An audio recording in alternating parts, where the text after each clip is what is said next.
তাসনিম যারা আসন্ন নির্বাচনে ঢাকা ৯ আসনের স্বতন্ত্র প্রার্থী। অনেক নাটকীয়তার পর প্রার্থিতা পেলেও প্রতীক বরাদ্দ পেয়েছেন পছন্দ মতোই। তার পরপরই জানিয়েছেন প্রতীক পাওয়ার প্রতিক্রিয়া কি বললেন তিনি, বিস্তারিত জানাচ্ছেন সাদিয়া সিদ্দিকা।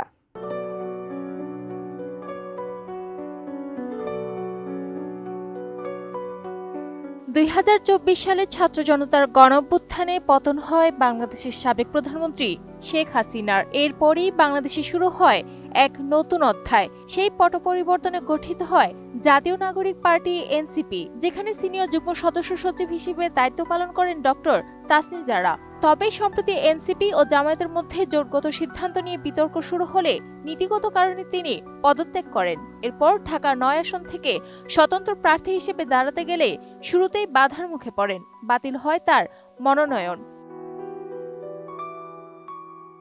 এরপর আইনি লড়াই আর আপিলের মাধ্যমে নিজের প্রার্থিতা ফিরে পাওয়ার পর অবশেষে আজ পেলেন তার কাঙ্ক্ষিত নির্বাচনী প্রতীক। খিলগাঁও, সবুজবাগ ও মুগদা থানার সাধারণ মানুষের দীর্ঘ প্রতীক্ষার অবসান ঘটিয়ে বুধবার নিজের নির্বাচনী প্রতীক বরাদ্দ পান তিনি।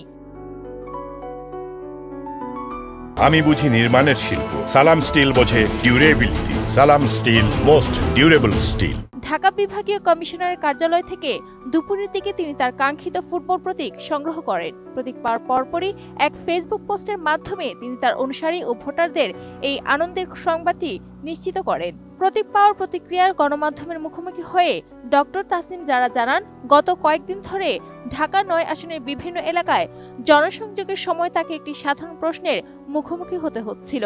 এলাকার বাসিন্দারা বারবার চাইছিলেন যে ব্যালট পেপারে কোন প্রতীকের পাশে তাদের পছন্দের প্রার্থীকে খুঁজে পাবেন। ডক্টর জারা বলেন, খিলগাঁও, সবুজবাগ ও মুগদা থানায় যখন সাধারণ মানুষের সঙ্গে কথা হয়েছে, প্রায় প্রতিদিনই কেউ না কেউ জিজ্ঞেস করেছেন যে নির্বাচনের মার্কাটা কি, আমাকে যদি তারা সমর্থন করতে চান তবে কোন মার্কায় ভোট দেবেন। আজ সেই দীর্ঘ প্রতীক্ষিত প্রশ্নের একদম পরিষ্কার একটি উত্তর আমরা পেয়েছি। তিনি আরো জানান যে এই ফুটবল প্রতীক নিয়ে তিনি আগামী নির্বাচনে প্রতিদ্বন্দ্বিতা করবেন। প্রতীক পাওয়ার পর আর সময় নষ্ট করতে চান না তিনি। আগামীকাল থেকে আনুষ্ঠানিকভাবে নির্বাচনী প্রচারণা ও ক্যাম্পেইন শুরু করার ঘোষণা দিয়েছেন তিনি। এই সময় তাসনিম জারা দৃঢ়তার সাথে উল্লেখ করেন যে তার এই প্রচারণার মূল ভিত্তি হবে একটি আধুনিক ও পরিচ্ছন্ন রাজনৈতিক সংস্কৃতি।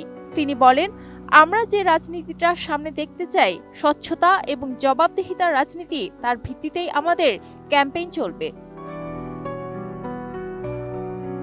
Sadia Siddika, ATN news.